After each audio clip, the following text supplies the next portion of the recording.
kick off, kick off, gutangira. The football game will kick off at 7 p.m. The football game will kick off at 7 p.m. Umupira w'amaguru uratangira saa moya z'umugoroba. Snoring, snoring, gufurura. His snoring kept everyone awake at night. His snoring kept everyone awake at night. Ugufurura kwe kwatumye buri muntu adasinzira nijoro.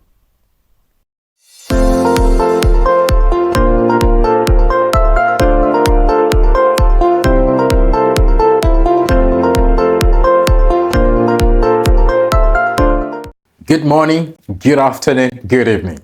Ladies and gentlemen, this is Learn English with Bonaj. Aha ni kuri iga icyongereza na Bonaj. Uyu munsi tugiye kwiga inyunguramagambo. Today we are going to learn vocabulary. The way we are going to learn, we will see vocabulary and how to use them in a sentence. Turareba inyunguramagambo nuko twazikoresha mu nteruro. So that we can know the word and be able to use it. Kugira ngo umenye ijambo, iryo jambo wize ushobora no kuba warikoresha. Birashoboka cyane kuba wamenye ijambo ariko mu buzima busanzwe utabasha kurikoresha. That is why we are going to be learning in this systematic way so that you learn and start to use what you're learning. Niyo mpamvu tugiye kujya twiga muri ubu buryo bugenda buhoro, ku buryo wiga ugasha no gukoresha n'ibyo uri kwiga. Tukiga bike ariko mu buzima busanzwe twabasha gukoresha. We want you to know that we can teach you wherever you are. Aho waba uri hose twakwigisha. If you are in USA, Canada, Europe or any part of the world and you feel like you want to be part of us, we can teach you how via Zoom. Uri muri Amerika, muri Canada, muri Europe n'ahandi hose ukaba wifuza kwigana natwe twakwigisha kuri Zoom. We have wonderful lessons, I'm telling you, wonderful lessons waiting for you. Dufite amasomo meza cyane ateguye agutegereje ndetse n'ibitabo biteguye neza byo gufasha kwiga icyongereza. Without further ado, now let's dive into the lesson. Reka twinjire mu isomo. Let's learn this vocabulary. Let's do this. Bricklayer, bricklayer. Umufundi. The bricklayer built the house with great skill. The bricklayer built the house with great skill. Umufundi yubatse inzu n'ubuhanga bukomeye. The bricklayer built the house with great skill. My neighbor is a bricklayer who works everywhere. My neighbor is a bricklayer who works everywhere. Umuturanyi wanjye ni umufundi ukorera ahantu hose.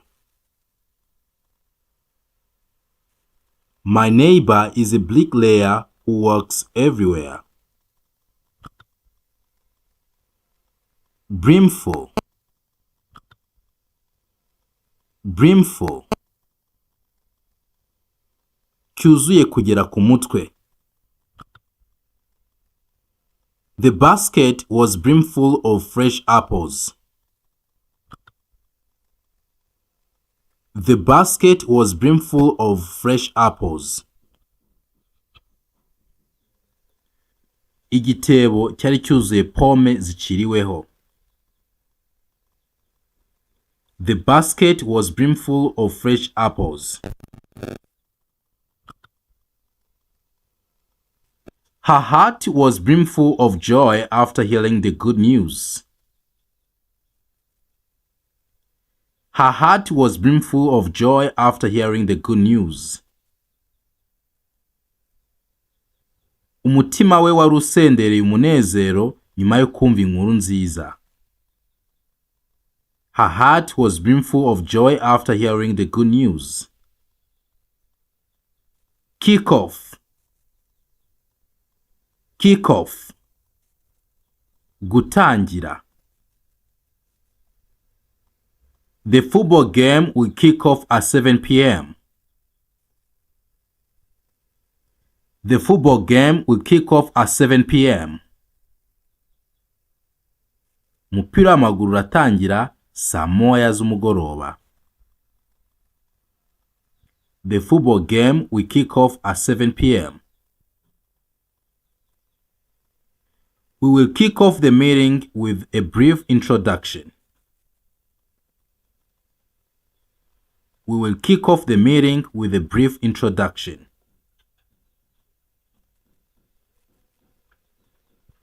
Turatangira inama no kwivuga bigufiya. We will kick off the meeting with a brief introduction. Wristwatch. Wristwatch. Isaha yo ku kuboko. He looked at his wristwatch to check the time. He looked at his wristwatch to check the time. Yarebye ku isaha yo ku kuboko kugira ngo arebe igihe. He looked at his wristwatch to check the time.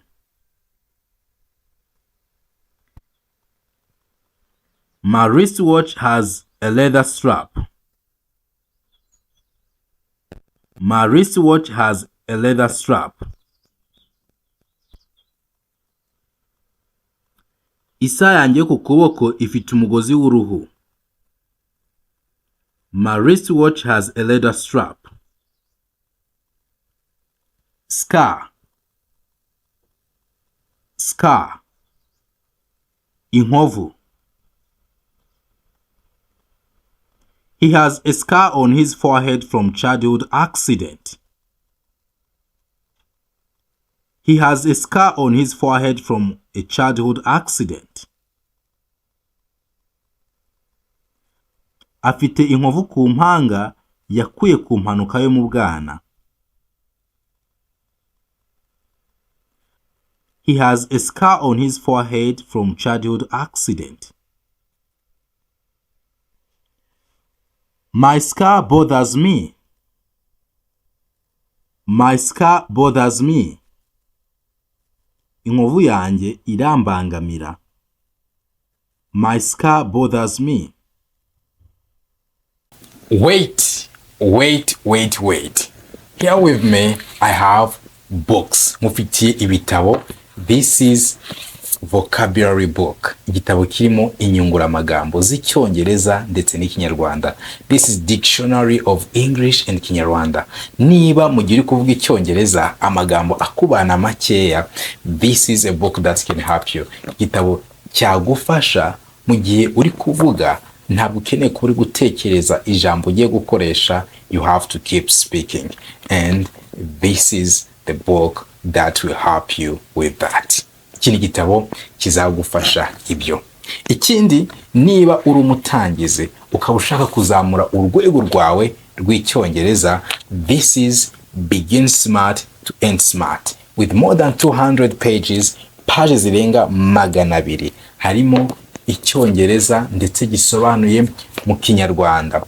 200 pages harimo amasomo yibanze yose ku muntu ushaka gutangira kw'icyongereza, ateguye neza ku buryo wumva ibyo uri kwiga ukabisobanukirwa. Iki gitabo niyo waba usanzwe uzi icyongereza ushaka kuvuga ngo reka nige icyongereza nkihereye mu mizi, cyagufasha. And again, if you have a problem to describe the actions, niba ugira ikibazo cyo kubasobanurira ibikorwa uri gukora, dufite igitabo kirimo verbs, inshinga. Harimo regular verbs, inshinga zikurikiza amategeko, hakabamo irregular verbs, inshinga zidakurikiza amategeko, 12 tenses, ibihe 12 by'icyongereza, modal verbs. Igitabo cyagufasha ugashobora gusobanura ibikorwa biri kuba, ibikorwa byabaye, ibikorwa bizaba. Iyo ukeneye kuba wasobanura ibikorwa, iki gitabo cyagufasha. Harimo inshinga, buri nshinga isobanuye mu kinyarwanda ndetse tukaguha n'urugero kuri buri nshinga. This book can help you to describe the actions. Tukaba tugufite igitabo kirimo dialogues, ibiganiro. Iki gitabo kirimo dialogues, ibiganiro by'icyongereza ndetse bisobanuye no mu kinyarwanda kuri topics zigiye zitandukanye, ku ngingo zigiye zitandukanye. Iki gitabo cyagufasha kuko iyo tuvuga dukoresha ibiganiro. Iki gitabo rero kirimo ibiganiro ndetse bisobanuye mu cyongereza no mu kinyarwanda. If you need one of our books, uba ukeneye kimwe muri ibi bitabo cyangwa se byose ukaba ubikeneye, watumenyesha kuri 0780 29 312. Let's continue the lesson. Diastema. Diastema. Inyinya. She has a charming diastema between her front teeth. She has a charming diastema between her front teeth. Afite inyinya nziza hagati y'amenyo ye abiri y'imbere. She has a charming diastema between her front teeth. Diastema can sometimes run in families. Diastema can sometimes run in families. Inyinya rimwe na rimwe ishobora gusangwa mu muryango. Workmate. Workmate. Uwo mukorana. My workmate helped me finish the project on time. Uwo dukorana yamfashije kurangiriza umushinga ku gihe. My workmate helped me to finish the project on time. She often goes to lunch with her workmate. She often goes to lunch with her workmate. Akunda gufata amafunguro ya saa sita ari kumwe n'uwo bakorana. She often goes to lunch with her workmate. Snoring. Snoring. Gufurura. His snoring kept everyone awake at night. His snoring kept everyone awake at night. Ugufurura kwe kwatumye buri muntu adasinzira nijoro. His snoring kept everyone awake at night. You are snoring so much that a baby can sleep. You are snoring so much that a baby can sleep. Uri gufurura cyane ku buryo umwana adashobora kuba yasinzira. Birthmark. Birthmark. Ikibibi. She has a small birthmark on her left arm. She has a small birthmark on her left arm. Afite akabibi gatoya ku kuboko kwe kw'ibumoso. She has a small birthmark on her left arm. The birthmark of Karabo is shaped like a heart. The birthmark of Karabo is shaped like a heart. Ikibibi cya Karabo giteye nk'umutima. The birthmark of Karabo is shaped like a heart. Well paid. Well paid. Wishyurwa neza. Doctors are well paid in many countries. Doctors are well paid in many countries. Abaganga bishyurwa neza mu bihugu byinshi. Doctors are well paid in many countries. If you want to be well paid, you have to work for it. If you want to be well paid, you have to work for it. Niba ushaka kwishyurwa neza, ugomba kubikorera. If you want to be well paid, you have to work for it. Ample. Ample. Bihagije. We don't have ample time. We don't have ample time. Ntabwo dufite igihe gihagije. We don't have ample time. The room had ample space for all the guests. The room had ample space for all the guests. Icyumba cyari gifite umwanya uhagije ku buryo abashyitsi bose bari gukwirwamo. The room had ample space for all the guests. Appease. Appease. Gucubya. She tried to appease the angry customer with a refund. She tried to appease the angry customer with a refund. Yagerageje gucubya uburakari bw'umukiriya amusubiza amafaranga ye. She tried to appease the angry customer with a refund. He gave his dog a mate to appease its barking. He gave his dog a mate to appease its barking. Yahaye imbwa inyama kugira ngo acubye ukumuka kwayo. He gave his dog a mate to appease its barking.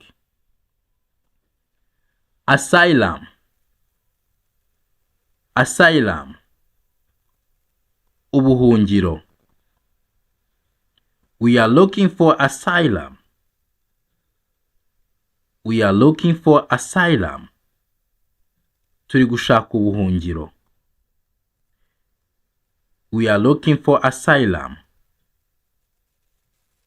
He was granted asylum due to political persecution. He was granted asylum due to political persecution. Yahawe ubuhungiro kubera ko yari gutotezwa bitewe na politike. He was granted asylum due to political persecution. Nosebleed. Nosebleed. Imyuna.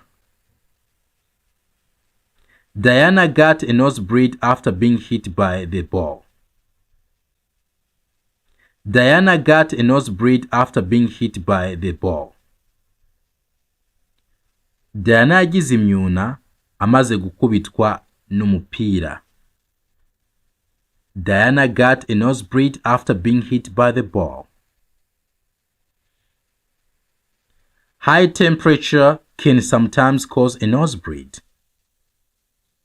High temperature can sometimes cause a nosebleed. Ubushyuhe bwinshi rimwe na rimwe bushobora gutera imyuna. High temperature can sometimes cause a nosebleed. Sprain. Sprain. Gutsikira.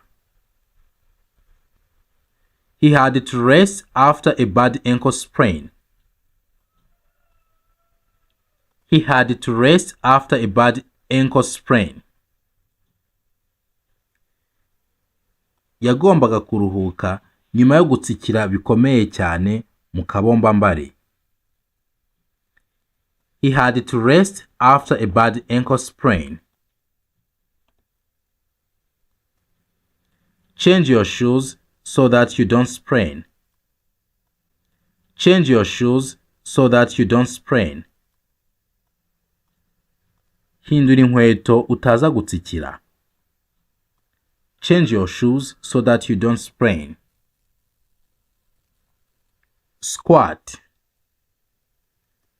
Squat. Gusutama.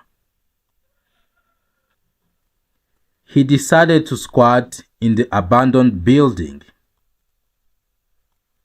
He decided to squat in the abandoned building. Yahisemo gusutama mu nzu itabamo umuntu.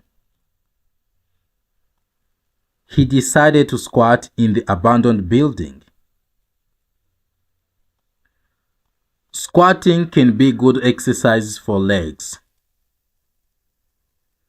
Squatting can be good exercise for legs. Gusutama byaba imyitozo myiza ku maguru.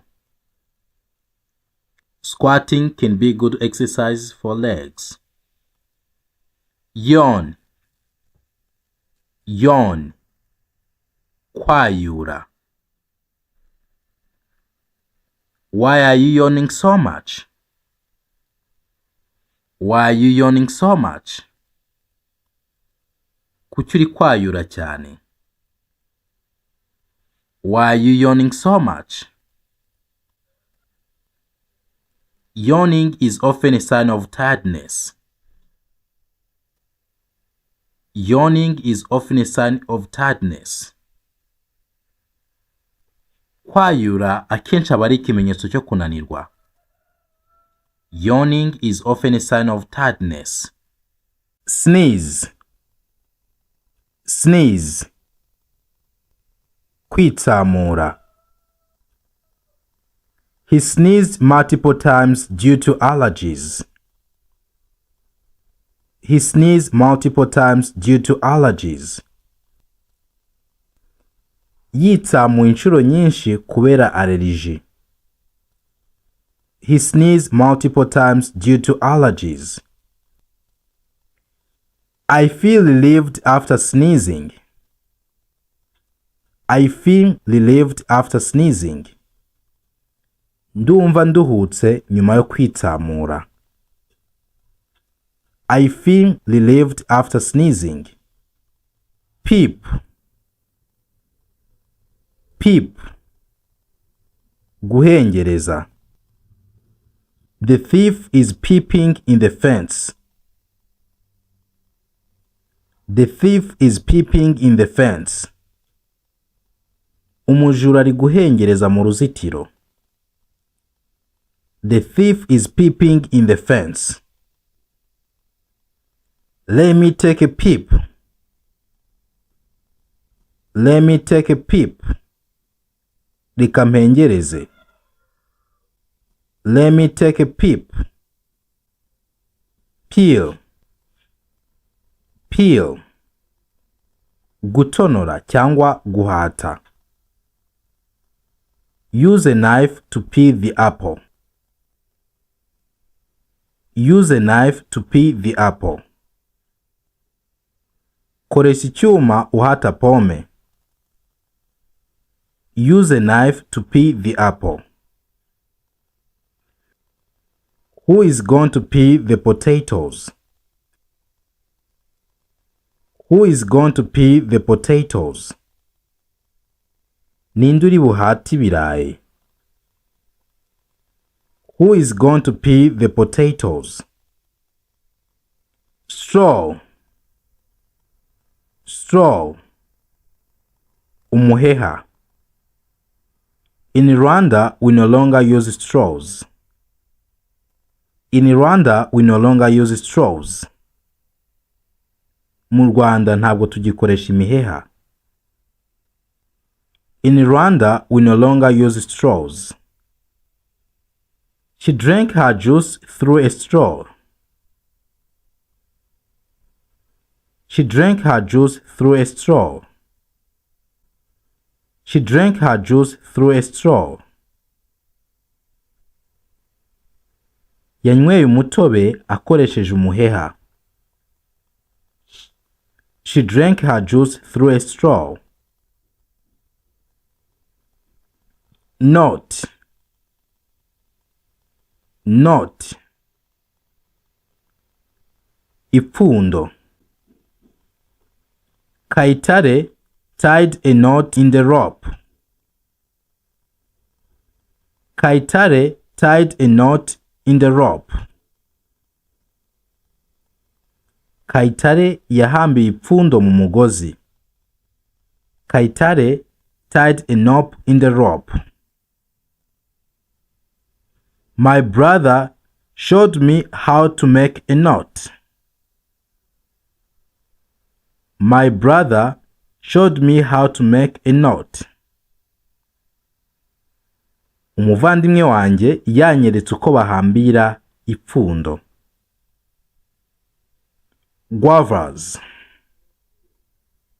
Guavas. Amapera. We picked ripe guavas from the tree. We picked ripe guavas from the tree. Twasoromye amapera yeze mu giti. We picked ripe guavas from the tree. They gave me a delicious guava juice. They gave me a delicious guava juice. Bampaye umutobe uryoshye w'amapera. They gave me a delicious guava juice. Wrinkles. Wrinkles. Iminkanyari. She noticed wrinkles forming around her eyes. She noticed wrinkles forming around her eyes. Yabonye iminkanyari itangiye kuza mu maso ye. She noticed wrinkles forming around her eyes. Your shirt has wrinkles. Your shirt has wrinkles. Ishati yawe irapfunyaraye. Ishati yawe irapfunyaraye. Dew. Dew. Ikime. The grass was wet with morning dew. The grass was wet with morning dew. Ibyatsi byari bifite ikime cya mu gitondo. The grass was wet with morning dew. They walked through the field covered in a dew. They walked through the field covered in a dew. Banyuze mu byatsi byuzuye ikime. They walked through the field covered in a dew. Barrack. Barrack. Ibirindiro bya gisirikare. The soldiers slept in the barrack. The soldiers slept in the barrack. Abasirikare basinziye mu kigo cya gisirikare. The soldiers slept in the barrack. They live near the barrack. They live near the barrack. Batuye hafi y'ikigo cya gisirikare. They live near the barrack.